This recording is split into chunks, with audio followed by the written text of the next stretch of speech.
Chère Teutoise, cher Teutois, la situation sanitaire catastrophique à laquelle nous devons faire face m'incite à m'adresser à vous d'une manière inhabituelle. La seconde vague que nous sommes en train de subir est extrêmement virulente et est de nature à engorger les établissements hospitaliers de l'arrondissement, de la province et des régions. À l'heure actuelle, les services de tous les hôpitaux sont proches de la saturation, et vous le savez. Les soins non urgents et parfois même urgents ont dû être reportés. De plus, certains patients sont maintenant transférés vers d'autres hôpitaux situés en région flamande ou en Allemagne, et ce, en raison du manque de places disponibles dans nos infrastructures. Tout le personnel, qu'il soit médical, soignant, d'entretien, paramédical ou autre, est à pied d'œuvre depuis des mois, avec un dévouement sans faille, et je les en remercie. Afin de garantir la pérennité de notre système hospitalier et de pouvoir continuer à prodiguer des soins à tout qui en a besoin, je fais appel à vous ainsi qu'à votre sens civique et des responsabilités.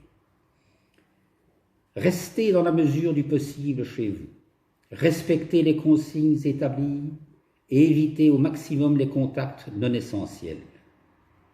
Si nous voulons réellement enrayer la propagation du virus et mettre fin à ses effets dévastateurs, c'est l'attitude à adopter.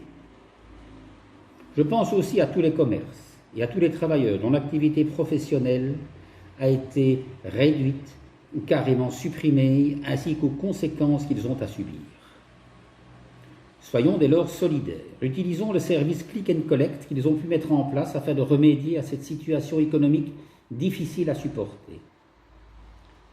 Les mesures qui ont été prises ce 30 octobre sont fortes, mais nécessaires et indispensables. Une fois encore, n'oubliez pas de respecter les 6 règles d'or.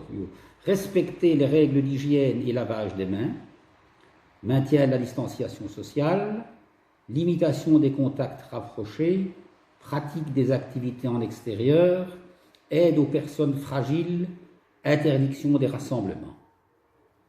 Enfin, le port du masque reste plus que jamais une mesure à garder à l'esprit, toujours et constamment. Je vous remercie pour votre aide, votre solidarité et votre résilience durant cette période difficile. Prenez soin de vous, de vos proches et des autres.